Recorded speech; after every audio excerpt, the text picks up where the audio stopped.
বন্ধুরা, আজকে আপনাদেরকে যে জায়গায় নিয়ে যাব সেটা হলো গনগনি।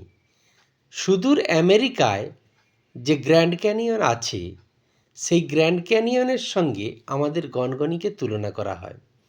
গনগনি এবং গ্র্যান্ড ক্যানিয়নের ভূমিরূপ একই রকম, তাই গনগনিতে এলে আপনারা কিন্তু গ্র্যান্ড ক্যানিয়নের স্বাদ পেয়ে যাবেন। এজন্য আপনাদের আমেরিকায় যাওয়ার দরকার নেই। চলুন আজকে তাহলে আমরা বাংলার গ্র্যান্ড ক্যানিয়ন গনগনি ঘুরে দেখি।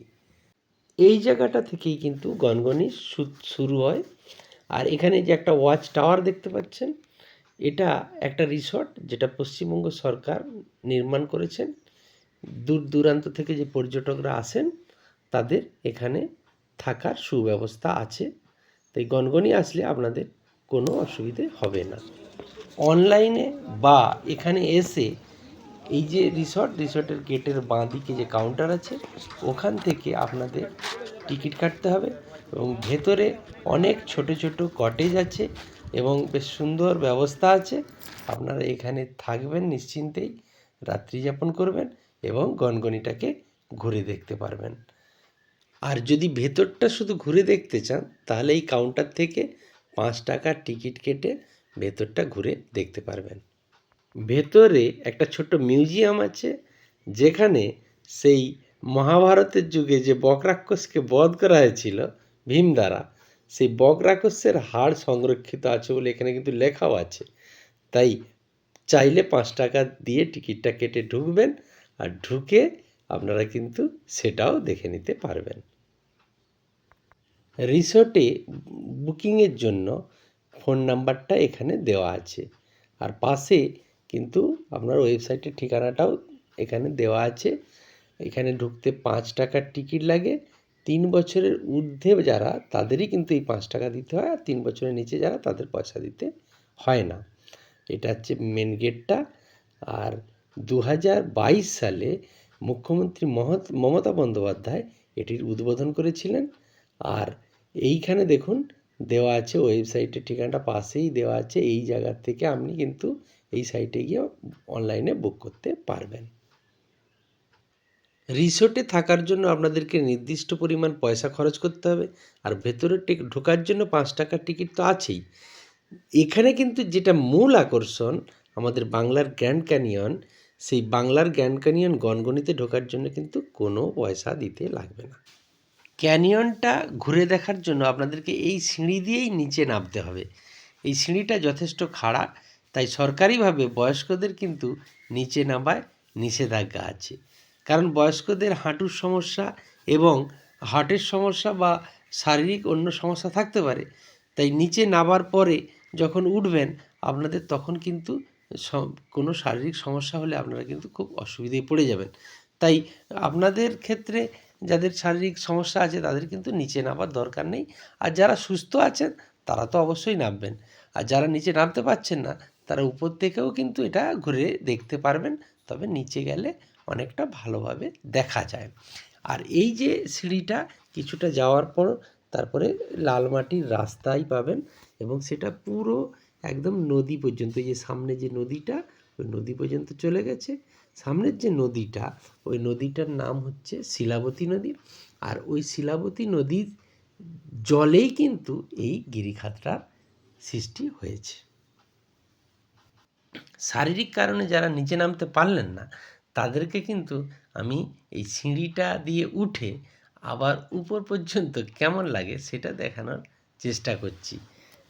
আপনারা যারা নিচে নামতে পারেননি কোনো আফসোস করার দরকার নেই। আমি আমার এই ভিডিওতে আপনাদেরকে সবাইকে কিন্তু পুরোটাই ঘুরিয়ে দেখানোর চেষ্টা করব। দেখুন সিঁড়ি দিয়ে উঠছি, নিচের থেকে সিঁড়িটা উঠতেও বেশ কষ্ট হচ্ছে, কিন্তু দেখতে কিন্তু বেশ ভালোই লাগছে। আর উপরটা উঠে যাওয়ার পরে দেখুন এই জায়গাটা আবার সেই সামনে রিসোর্টটা আছে। আর রিসোর্ট থেকে এই বাঁ দিকটা দেখুন, প্রথমে আমি আগে বাঁ দিকটা দেখাই। এই দেখুন বাঁ দিকটাতে এই ওয়াচ টাওয়ার, আর এই উপর থেকে এবার এই সিঁড়িটা একদম নদী পর্যন্ত পুরোটা দেখা যাচ্ছে। সিঁড়ির নিচে গিয়ে কিছুটা দূর থেকে সিঁড়ির ভিউটা দেখাচ্ছি, দেখুন কেমন লাগছে। আর এই আমার সামনে দেখছেন ওই যে একটা টিলা দেখা যাচ্ছে, আমি ওখানটা যাওয়ার চেষ্টা করছি। ওখানে যাওয়ার পরে আপনাদেরকে কীরকম দেখাই ক্যানিয়নটা সেটা কিন্তু দেখানোর চেষ্টা করব। উপরে এসে গেছি, উপরে আসার পরে ভয় আর রোমাঞ্চ দুটোই কাজ করছে। নিচের দিকে যখন তাকাচ্ছি প্রচণ্ড ভয় লাগছে, কারণ একটা প্রচণ্ড খাড়া এবং নিচে দিকে তাকালে ভয় তো লাগবেই। আর যখন সাইডে দেখছি একটা অপরূপ লাগছে, যেন একটা স্বপ্নের রাজ্যে চলে এসেছি। এখানে একদম ছবির মতো সব কিছু। নিজের চোখে যতক্ষণ না দেখছেন ততক্ষণ কিন্তু আপনারা সেই অনুভূতি পাবেন না। এখানে ওই যে নদীটাও দেখা যাচ্ছে, নদীর পাড়ে তাল গাছের সারি, আর চারিদিকটা যেন একটা মায়াবী আলো এখানে কাজ করছে। সূর্যের আলো পড়ার পরে এই গুহার মধ্যে যখন পড়ছে একটা বেশ মানে স্বপ্নের পরিবেশ তৈরি করছে। তবে একটা কথা, এখানে যখন আসবেন তখন কিন্তু নিজের নিরাপত্তার কথাটা খেয়াল করবেন, অন্য কিছু না।